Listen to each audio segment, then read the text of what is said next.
हमारे प्रदेश कांग्रेस कमेटी के अध्यक्ष गोविंद डोटासरा जी, राजस्थान के प्रदेश के लोकप्रिय मुख्यमंत्री वरिष्ठ कांग्रेस नेता भाई अशोक गहलोत साहब, हमारे एआईसीसी के वर्किंग कमेटी के मेंबर और गुजरात के प्रभारी रघु शर्मा जी, पूर्व प्रदेश अध्यक्ष सचिन पायलट साहब, एआईसीसी में सेक्रेटरी मेरे साथी तरुण कुमार जी यहाँ पर उपस्थित, राजस्थान के राजस्थान के मंत्रिमंडल के हमारे तमाम सहयोगी साथीगण जिन्होंने अभी शपथ ग्रहण में हिस्सा लेना है, और जो साथी हमारे अभी मंत्री हैं वो भी,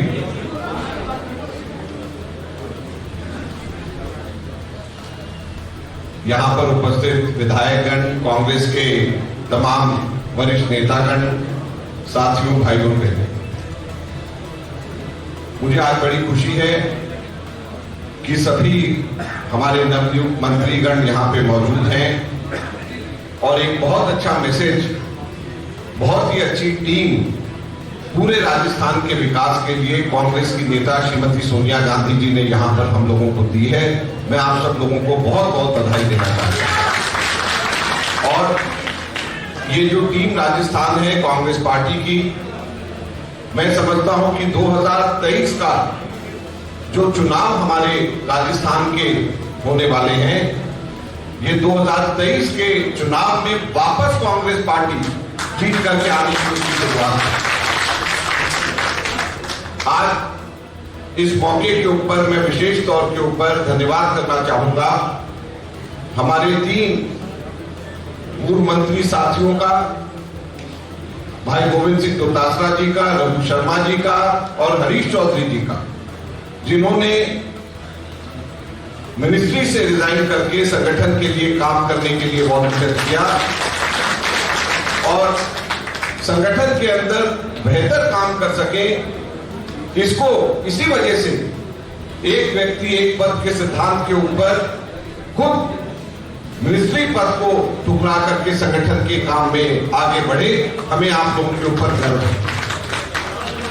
30 जुलाई को यहीं पर प्रदेश के मीटिंग के बाहर मैंने उस वक्त भी, जब सभी विधायकों के साथ में मीटिंग की थी, मैंने कहा था कि हमारे कई मंत्री परिषद के साथियों ने ये कहा है कि हम लोग पार्टी के लिए काम करना चाहते हैं।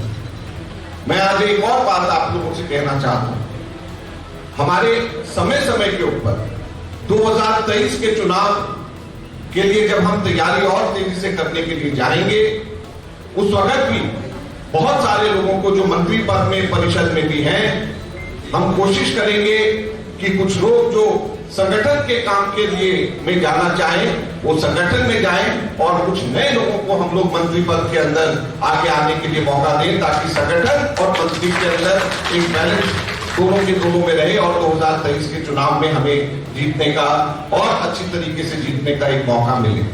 तो सभी हमारे मंत्री परिषद के साथी, सभी हमारे विधायक परिषद के विधायक दल के सभी सदस्यगण, हम सभी के सभी को मिलकर के, सभी कांग्रेस के पदाधिकारियों को मिलकर के केवल एक ध्येय हमारे सामने रहना चाहिए, और वो ये कि 2023 में पिछले कुछ दशकों की जो परिपाटी है उसको हम बदलें और कांग्रेस पार्टी को वापस हम लोग जीत करके, जिता करके हम लोग राजस्थान के अंदर स्थापित करें।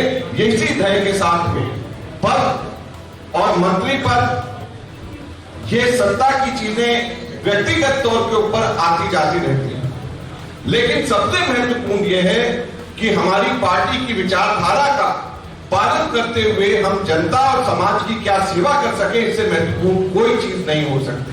और पार्टी हमेशा इस बात का ध्यान रखती है कि कौन व्यक्ति अपने व्यक्तिगत मेहनत के साथ में पार्टी को आगे बढ़ाते हुए त्याग और तपस्या का सहारा करता है। पार्टी हमेशा इस बात का ध्यान रखती है और मैं हमेशा इस बात को कहता हूं कि अगर इसका कोई जीता जागता उदाहरण है तो मैं 2013 के अंदर मनमोहन सिंह जी की कैबिनेट का मैं सदस्य था।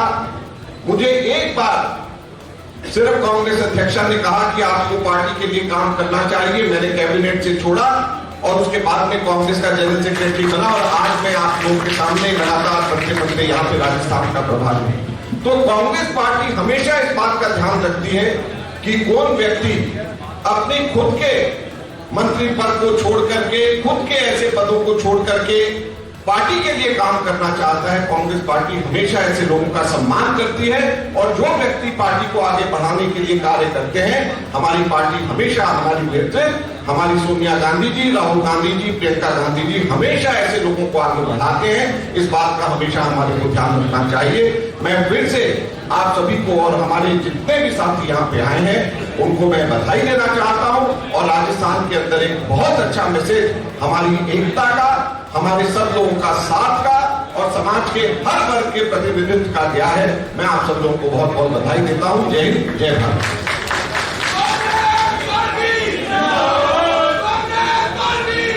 धन्यवाद माकन साहब। परम आदरणीय राजस्थान के यशस्वी मुख्यमंत्री आदरणीय गहलोत साहब हमारा मार्गदर्शन करें। हम चाहेंगे कि इस मौके पर गहलोत साहब हमारा मार्गदर्शन करें। हमारे अजय माता जी, अध्यक्ष जी, दादा जी, सचिव जी, तमाम हमारे वरिष्ठ नेतागण, मंत्रिमंडल सदस्यगण, मुख्यमंत्रीगण, भाइयों बहनों, जैसा भी अजय माता जी ने कहा, मैं कहना चाहूँगा कि अभी मंत्री बनना हालात देश के देश में और देश में जो किस दिशा में जा रहा देश वो नहीं जानते, किस दिशा में जाएगा किसी को नहीं मालूम। ऐसे लोग सरकार बैठे काम, इसलिए हर कांग्रेस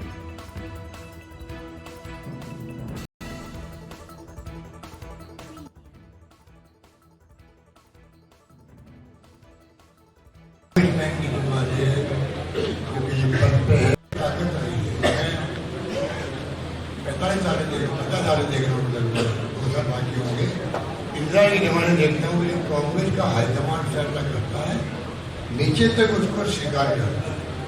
ये हमारी बहुत बड़ी ताकत थी। मुझे उम्मीद है कि फैसले होने के बाद में हम सब मिलकर कैसे लागू करें, अपने जिम्मेवारी निभाएं और योगदान करें। सूचना देंगे जगह आप बनाए। ये जो माहौल बना है गांधी जो आपका ज्ञान बना है, इस प्रकार के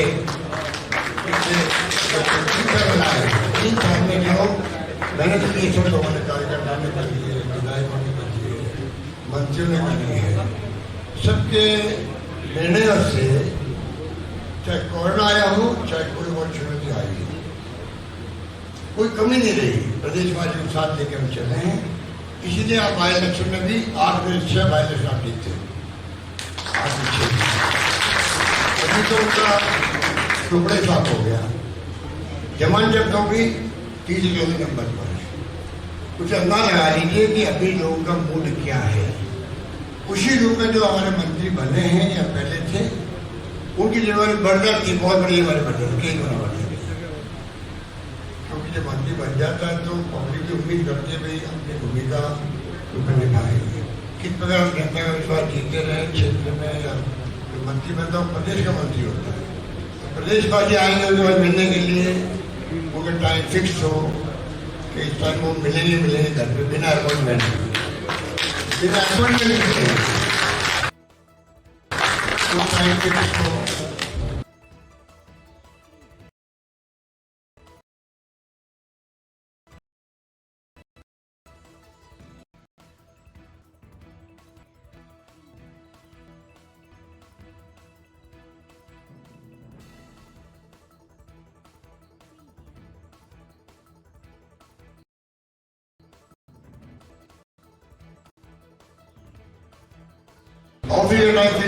ऑफिस मिलेंगे काम करें। अधिकारी और हम मीटिंग कहते रहे, तमाम काम अगर जब से ये लिस्ट आई है तब से मेरे पास भी कई टेलीफोन आए हैं कि मिलना है कुछ लोग रही है या काम किए उन्होंने। हम लोग जब क्राइसिस में थे तब भी काम किया, कमी नहीं रखी। 34 दिन हमारे साथ रहे वो लोग, चाहे वो इंडिपेंडेंट थे या BHP के आए हुए लोग थे, ये हमारे कांग्रेस लोग थे, उनको कैसे जिंदगी में भूल सकते हैं हम, जिस बात के एहसास बोले आज दिमाग में रखें। और सोनिया गांधी जी का एक नारा था, एक बार AICC में कहा था उन्होंने कि कार्यकर्ताओं को चाहिए धैर्य रखे, और बड़े मार्मिक शब्दों में कहा था जो धैर्य रखता है कभी कभी उनको चांस मिलता ही मिलता है, ये एक्चुअली और ये बातें मानता धैर्य रखने पड़ता है, सबके फैसले एक साथ हो नहीं सकते। ये जो मंत्रिमंडल बना होगा ये अजय माकन जी जानते हैं, प्रियंका जी जानती है, वेणु कुमार जी जानते हैं, यहाँ पे सोनिया जी राहुल जी जानते होंगे कि किस रूप में राजनीतिक चिंता करते हुए भविष्य की और कितनी एक्सरसाइज की होगी, किस रूप में की होगी। महिलाएं भी आए, SC भी आए, ST का भी भागीदारी हो, माइनॉरिटी की भागीदारी भी हो, किसान में भागीदारी भी हो, सब तरह से निचोड़ कर करके जो फैसला हुआ है वो हम लोगों को उसका स्वागत करना चाहिए। सब मिलकर हम लोग चलेंगे, बाकी जो बच गए हैं उनको कहीं एडजस्ट भी करवाएंगे, सब मिलके ऐसा माहौल बनाएंगे कि पब्लिक को मालूम पड़ जाए कि इस बार कांग्रेस जो है संकल्प किए हुए हैं कि बार बार जो बदलाव आता है सरकारों में, इस बार वहां पर रिपीट करके दिखाई कांग्रेस जी हमारी बात होनी चाहिए। मैं उम्मीद करता हूँ कि गोविंदाचार्य जी के नेतृत्व में पूरे कांग्रेस के जन जो है राजस्थान के वो सब एकजुट रहेंगे। इनके इशारे पर चाहे वो आह्वान करें मीटिंग का, कन्वेंशन का, अधिवेशन का, शिविर का, तो सबको भागीदार बनना है, चाहे MLA हो चाहे मंत्री हो। ये अच्छी मीटिंग जो भी तो आज तो तिलक दिख रहे हैं, तिलक लगा रहे हैं, स्वागत कर रहे हैं, वरना कांग्रेस अधिवेशनों में मंत्री और मुख्यमंत्री हो वो पूरे अधिवेशन में जाओ और जगह में बैठ जाते हैं, तभी वो आगे बैठेगा मंत्री। कोई प्रोटोकॉल में सब बराबर है हमारे कांग्रेस के अंदर, जाजर भी है ऊपर से बराबर है। इस रूप में भावना रहती है कांग्रेस की। मैं उम्मीद करता हूँ कि मेरी भावना समझ रहे हैं, उसी रूप में आप चलेंगे। यही बात करता हुआ मैं पुनः भले देता हूँ तमाम हमारे साथियों को जिनको एक मौका मिला वहाँ पर काम करने का। मैं उम्मीद करता हूँ कि वो सोनिया गांधी को, राहुल गांधी को निराश नहीं करेंगे, ये मैं इन सब से अपेक्षा करता हूँ और फिर बात खत्म करता हूँ। धन्यवाद, जय हिंद, धन्यवाद। एक कोई नहीं हटे, एक ये जो नव शपथ लेने वाले मंत्री साहिबान हैं, इनको किसी की तरफ से मिठाई दी जाएगी। सबसे पहले ये निकलेंगे, फिर हम लोग जाएंगे, उसके बाद में दूसरे लोग जाए। आप रास्ता छोड़ दीजिए, थोड़ा रास्ता छोड़